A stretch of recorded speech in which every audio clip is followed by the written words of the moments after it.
Ultra sound پہ check کرایا گیا، بتایا لڑکی ہے۔ صاحب 3 لڑکیاں پہلے سے، چوتھی بھی لڑکی نہیں صاحب، ایبارشن کرا دے۔ لکھا ہے ہاسپٹل میں یہاں بھروڑ کی لنگ کی جانچ نہیں کی جاتی ہے، یہ اپرادھ ہے، لکھا ہوتا ہے ہاسپٹلز میں، لیکن پسے پردہ سارے کام ہو رہے ہیں۔ کیا کالج میں پڑھنے والے لڑکے اور لڑکیوں کے ساتھ ہونے والی غلطیوں پر جب کالج کی لڑکیوں کا حمل ٹھہر جاتا ہے تو کیا ان کا ایبارشن نہیں ہو رہا ہے؟ کیا وہ بچے نہیں گرائے جا رہے ہیں؟ کیا حمل ساقط نہیں ہو رہے ہیں؟ سب کچھ ہو رہا ہے پسے پردہ، سب کچھ ہو رہا ہے پسے پردہ، پیٹھ کے پیچھے، سامنے نہ صحیح لیکن سارے ہاسپٹل میں ہو رہا ہے۔ بچے گرائے جا رہے ہیں، ناجائز بچے تو چھوڑو، جائز بچے بھی گرائے جا رہے ہیں۔ 3 لڑکیاں ہیں، چوتھی بھی پیٹ میں بچی ہے، نہیں صاحب ڈاکٹر صاحب گرا دو۔ یاد رکھنا، جتنے لوگ بیٹھے ہو سن لو، اگر کسی نے یہ جرم کیا ہے اور اپنی بیوی سے کروایا ہے یا اپنے بچے کا حمل ساقط کروایا ہے، ابھی جاؤ توبہ کرو، گڑگڑاؤ رب کے سامنے، اس کو رحم آ جائے تو اللہ تعالیٰ معاف بھی کر سکتا ہے، غفور الرحیم ہے وہ، ورنہ جرم بہت بڑا ہے۔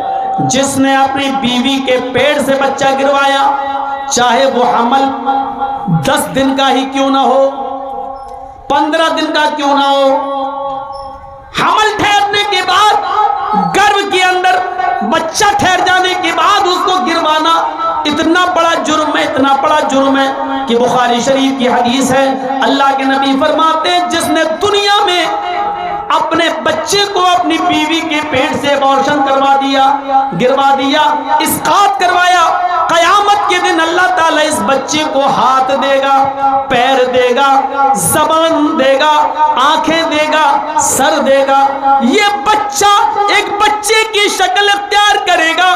بخاری کی روایت ہے، جاء یوم القیامہ ومعلق بین ثدیہا، قیامت کے دن وہ بچہ اس حال میں آئے گا کہ وہ اپنے ماں کی دونوں پستان سے لٹکا ہوا ہوگا، اپنے ماں کے دونوں سینوں سے لٹکا ہوا ہوگا، اپنے ماں کا دودھ چوس رہا ہوگا، اپنے ماں کے پستان سے لٹکا ہوگا۔ اللہ کہے گا اے بچے تجھے بھی کچھ کہنا ہے، اللہ اس بچے کو زبان دے گا، یقول، وہ بچہ اپنے ماں کی پستان چھوڑے گا، پھر اوپر دیکھے گا، کہے گا یقول یا ربی ہذہ امی قتلتنی، اللہ یہ میری ماں ہے جس کے پستان سے میں لٹکا ہوں، اللہ یہ میری ماں ہے جس کا میں دودھ پی رہا ہوں، اللہ یہ میری ماں ہے جس کے سینے سے آج میں لگا ہوں، اللہ یہ میری ماں ہے جس نے دنیا میں مجھے مار ڈالا تھا، اللہ یہ میری ماں ہے جس نے دنیا میں مجھے قتل کر دیا تھا، اللہ یہ میری ماں ہے جس نے دنیا میں مجھے جینے نہیں دیا، مجھے دنیا میں آنے نہیں دیا، اللہ یہ میری ماں ہے جس نے دنیا میں مجھے بھلا دیا تھا، میرا قتل کر دیا تھا، میرا مرڈر کر دیا تھا، اللہ یہ دنیا میں میری نہ ہوئی، آج آخرت میں تو اس کا مت بن، آج آخرت میں تو اس کا مت ہو، اے اللہ تو میری ماں کو جہنم میں ڈال دے، اللہ میری ماں کو جہنم میں پھینک دے، میری ماں سے مجھے کوئی ہمدردی نہیں ہے، یہ دنیا میں میری نہ ہوئی، آج تو اس کا نہ ہو۔ قیامت کے دن یہ بچہ اپنی ماں کو جہنم میں لے جائے گا، اللہ رب العالمین اس بچے کو تو نہیں لیکن اس کی ماں کو اپنے بچے، اس بچے کے کہنے پر جہنم میں ڈال دے گا۔ جس ماں نے دنیا میں ایبارشن کرا کے اپنے بچے کو گرایا ہے، تم اپنے حلال بچے گرا دیتی ہو، اپنے شوہر کے بچے گرا دیتی ہو، صرف اس لیے کہ وہ لڑکی ہے۔ اسلام نے تو حرام اولاد کو بھی گرانے کی اجازت نہیں دی ہے۔ اس واقعے کو نہیں پڑھا جو اللہ کے رسول کے پاس ایک عورت آتی ہے اور کہتی ہے انی قد اصبت الحد یا رسول اللہ، اے اللہ کے نبی میں حد کو پہنچ چکی ہوں اور مجھے پاک کر دو۔ اللہ کے نبی نے کہا ٹھیک ہے اس کو لے جاؤ سنسار کر دو۔ کہنے لگی میرے پیٹ میں بچہ ہے۔ آپ نے کہا پھر تجھے ابھی سنسار نہیں کیا جائے گا، جاؤ جب بچہ پیدا ہو جائے تب آنا۔ بچے کو لے کر آئی گا، اب تو پیدا ہو چکا ہے۔ آپ نے کہا اس بچے کے ہونٹوں میں تیرا دودھ لگا ہوا ہے، مطلب اس بچے کو تیرے دودھ کی ضرورت ہے، جب تک وہ تیرا دودھ پیے گا تجھے قتل نہیں کیا جائے گا، جب وہ تیرا دودھ چھوڑ دے اور روٹی کھانے لگے تب تجھے قتل کیا جائے گا۔ اسلام تو حرام اولاد گرانے کی اجازت نہیں دیتا، تم تو اپنے حلال اولاد گرا دیتی ہو۔ قیامت کے دن یہ عورتیں بہت سخت عذاب میں مبتلا ہوں گی جنہوں نے دنیا میں اپنے بچوں کو گروایا ہے۔ حمل ٹھہرنے کے بعد چاہے وہ ایک دن کا ہی کیوں نہ ہو، حمل ٹھہر گیا، رپورٹ میں آ گیا کہ حمل ٹھہر گیا، اب آپ بچے کو نہیں گرا سکتے ہیں، ایبارشن نہیں کرا سکتے ہیں۔ وہ الگ بات ہے کہ کوئی مصیبت ہو جائے اور ماں یا بچے میں سے کسی ایک کو بچانا پڑے، تو ایسی صورت میں تو پھر ماں کی جان بچائی جائے گی، وہ مجبوری کی ایک الگ کنڈیشن ہے۔ لیکن بغیر کسی مجبوری کے، صرف اس لیے کہ 3-4 بیٹیاں پہلے سے، یہ چوتھی بھی میری بیٹی، ہم جہیز کہاں سے لائیں گے، نہیں گرا دو، اب نہیں چاہیے مجھے، صرف اس لیے گرا دیتی ہو تو عذاب کی مستحق ہوگی، عذاب کی مستحق۔ تو میرے بھائیوں، ہمیں بچنا چاہیے۔ یہ اندھیرا تھا عرب کے اندر کہ لڑکیوں کو زندہ دفن کر دیا جاتا تھا۔ شادی جانتے ہو کیسے ہوتی تھی؟ شادیوں کا رواج بہت برا تھا۔ ایک لڑکا کسی لڑکی سے شادی کر کے لاتا تھا، پڑھیے بخاری کتاب النکاح، زمانے جاہلیت کی نکاح پر نظر ڈالیے۔ ایک لڑکا کسی لڑکی کو نکاح کر کے لاتا تھا، لیکن اس کے ساتھ رات سوتا نہیں تھا، جس کو ہماری زبان میں بولا جاتا ہے شب زفاف، نہیں مناتا تھا، اور جس کو ہماری عام بھاشا میں بولا جاتا ہے سہاگ رات، وہ لڑکا اپنی بیوی کے ساتھ نہیں مناتا تھا۔ شادی کر کے لایا، ودا کر کے لایا، رخصتی کر کے لایا، گھر میں لایا، لیکن نہیں ملتا تھا، بلکہ وہ لڑکا، وہ پتی، وہ دولہا اپنی بیوی کو اپنے دوست کے حوالے کر دیتا تھا اور کہتا تھا کہ لو جاؤ تم اس کے ساتھ اور اس کی شرمگاہ حاصل کرو، یعنی اس کے ساتھ زنا کرو۔ اور جب اس کے دوست سے یہ بیوی حاملہ ہو جاتی تھی، یہ لڑکی حاملہ ہو جاتی تھی، تب پتہ چلتا تھا حاملہ ہو گئی، تب یہ اصلی پتی جاتا تھا اور اپنے دوست سے اپنی بیوی کو لے کر آتا تھا، اور ایسا اس لیے کیا جاتا تھا تاکہ بچہ نیک پیدا ہو۔ بتائیے، ان کے ہاں نیک بچہ پیدا ہونے کا یہ تصور تھا کہ جب تک شوہر شادی کے بعد اپنی بیوی کو کسی دوست کے بستر پہ نہ بھیج دے اور اس سے حمل نہ ٹھہر جائے، تب تک اس بیوی کو اپنی بیوی کی طرح نہیں اپنایا جا سکتا ہے، اس سے ملا نہیں جا سکتا ہے۔ اور یہ اس سماج میں اس لیے ایسا کیا جاتا ہو کہ اس سے بچہ شریف پیدا ہو، تو وہاں کی شرافت آپ سمجھ سکتے ہیں۔ جیسے ہمارے ملک میں ایک دھرم ایسا بھی ہے جس کے بڑے بڑے گرو ننگے رہتے ہیں، مارکیٹ میں ننگے گھومتے ہیں اور عورتیں ان کے پیچھے پیچھے گھومتی ہیں، اور ایک جگہ جب وہ بابا بیٹھ جاتا ہے تو اس کے اوپر سر پہ دودھ ڈالتی ہیں۔ آج بھی یہ پرچلن ہے، اور وہ دودھ جب بہتا ہوا اس بابا کے مشین کے پاس آتا ہے،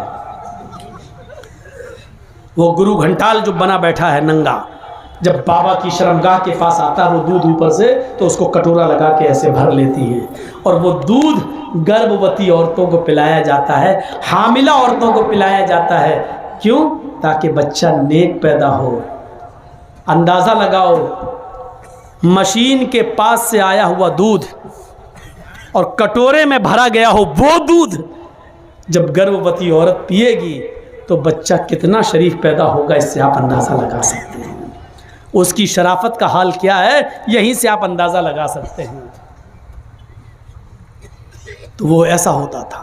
نکاح کا دوسرا طریقہ عرب کے اندر یہ تھا، نکاح کا دوسرا طریقہ عرب کے اندر یہ تھا کہ ایک ہی عورت کے پاس 3 سے اوپر اور 10 تک لوگ، 10 سے زیادہ نہیں، 10 تک لوگ آتے تھے۔ 3 بھی ہو سکتے ہیں، 4 بھی، 5 بھی، 6 بھی، 7 بھی، 8 بھی، 9 بھی، 10 بھی، 10 سے زیادہ نہیں، اس عورت کے پاس پورے سال جاتے ہیں۔ جب بچہ پیدا ہوتا تو وہ ان 10 کو، جتنے لوگ اس کے پاس آئے، وہ سبوں کو بلاتی اور کہتی کہ تمہارا معاملہ تو معلوم ہے، تم بھی ہمارے پاس آئے، تم بھی ہمارے پاس آئے، تم نے بھی ہم سے ملاقات کی، تم نے بھی ہم بستری کی، تم نے بھی ہمارے جسم سے کھلواڑ کیا، سب تمہیں تو معلوم ہے نا۔ سب کہتے ہاں۔ مجال نہیں تھی کہ نہ آئے کوئی، آنا پڑتا تھا، یہ سماج کا نیم تھا، آنا پڑتا۔ جتنے لوگوں نے اس عورت کے ساتھ جمع کیا، ہم بستری کی، زنا کے، سب آتے۔ وہ عورت کہتی اب یہ بچہ پیدا ہوا ہے، سب خاموش بیٹھے رہتے۔ اس عورت کو اختیار ہوتا، وہ بچہ اٹھاتی اور ان لوگوں میں سے جتنے لوگوں نے اس کے ساتھ زنا کیا، اپنا بچہ جس کی گود میں ڈال دیتی یہ اس کی بیوی مان لی جاتی، وہ اس کا پتی مان لیا جاتا، اور اس کا بچہ وہی مان لیا جاتا جس کی گود میں ڈال دیا یہ اسی کا بچہ ہے۔ یہ شادی کا دوسرا طریقہ تھا عرب کے اندر۔ بس تیسرا طریقہ اور سن لو۔ تیسرا طریقہ یہ تھا کہ گنتی کی کوئی تعداد نہیں تھی، عورت اپنے گھر میں ہری جھنڈیاں لگا لیا کرتی تھی۔ ہری جھنڈی کا مطلب پورے سال جو ان کے پاس آنا چاہے، یہ اس علاقے میں طوائف میں شمار نہیں ہوتی تھی، لیکن کام طوائف والا تھا۔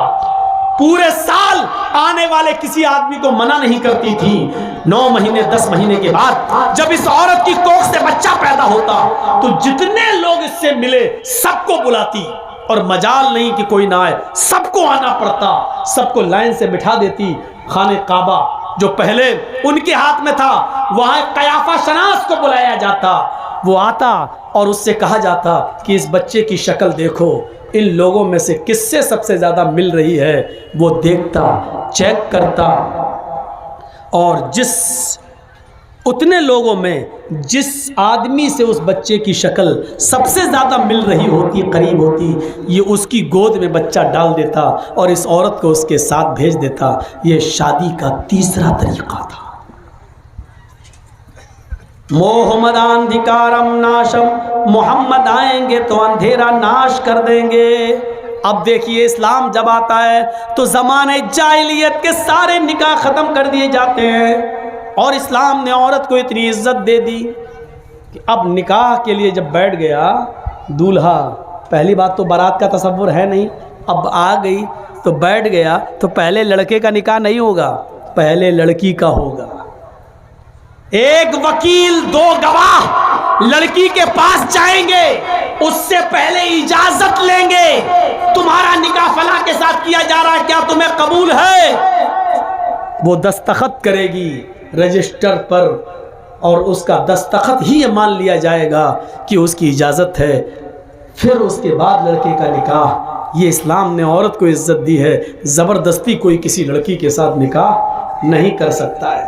کچھ جاہل لوگ ایسے ہوتے ہیں، لڑکی کا نکاح کرنے گئے تو وہاں کہتے ہیں ہاں بیٹا فلاں کے ساتھ تمہارا نکاح ہو رہا ہے، تم نے قبول کیا؟ وہ بیٹھی ہے بیچاری شرم کی وجہ سے، اور یہ زبردستی، ارے بولو بیٹا کیا؟ وہ شرما رہی ہے، اب بار بار کہلوا رہے ہیں بولو کیا؟ اب وہ بیٹھی ہے بیچاری، اب اس کی سہیلیاں بھی اس سے کہہ رہی ہیں بول دے، ہاں بول دے۔ ارے جاہلو، زندگی بھر جاہلی رہو گے، پاگل رہو۔ جب حدیث میں ہے اذنھا سماتھا، اس کی خاموشی ہی اس کی اجازت ہے، تو کیوں زبردستی اس سے کہلوا رہے ہو؟ کنواری ہے، باقرہ ہے، غیر شادی شدہ ہے، اس کا زبان سے بولنا ضروری نہیں ہے۔ ایک بار آپ اس سے پوچھئے کہ فلاں فلاں کے ساتھ تمہارا نکاح کیا جا رہا ہے، کیا تم اس لڑکے کے ساتھ نکاح تمہیں قبول ہے؟ بس ایک بار اس سے پوچھئے، وہ خاموش ہو جاتی ہے، وہی اس کی اجازت ہو گئی۔ مت پوچھواؤ زبردستی، وہ خاموش رہتی ہے تو سمجھ لو کہ وہ راضی ہے۔ شرمیلی ہوتی ہیں لڑکیاں، نہیں بولیں گی جلدی، اس لیے بلواؤ نہیں زبردستی، وہ خاموش ہے، سمجھ لو کہ اس نے اجازت دے دی۔ رجسٹر بڑھاؤ اور کہہ دو کہ دستخط کر دو، پڑھی لکھی ہے تو دستخط کر دے، نہیں پڑھی لکھی ہے تو انگوٹھا لگا دے، ہو گیا نکاح، اس کی اجازت ہو گئی، اس کا زبان سے کہنا ضروری نہیں ہے۔ پھر لڑکے کے پاس آئیے اور لڑکے کا نکاح پڑھائیے۔ اسلام نے یہ اجازت، یہ عزت دی ہے لڑکی کو۔ لڑکے والے کو پیغام بھیجنا پڑے گا لڑکی والے کے پاس۔ آج کل تو لٹا سو رہی ہے، لڑکیوں کے ماں باپ پہلے ہی ہاں یہ لڑکا اچھا ہے، ان کے ماں باپ سے بات کر رہے ہیں، ٹھیک ہے بھائی میری بیٹی آپ کے لڑکے کے ساتھ نکاح۔ لڑکیاں والے آج جا رہے ہیں، جبکہ لڑکی والوں کو حق، ٹھیک ہے جا رہے ہیں، میں منع نہیں کر رہا ہوں، اجازت ہے جا سکتے ہیں، لیکن اسلام لڑکے والوں کو حکم دیتا ہے کہ وہ لڑکی کے سے رشتہ مانگیں، لڑکی کے ماں باپ کے پاس جائیں، ان سے لڑکی طلب کریں۔ اذا خطب الیکم من ترضون دینہ وخلقہ، اے لڑکیوں کے ماں باپ، لڑکیوں والوں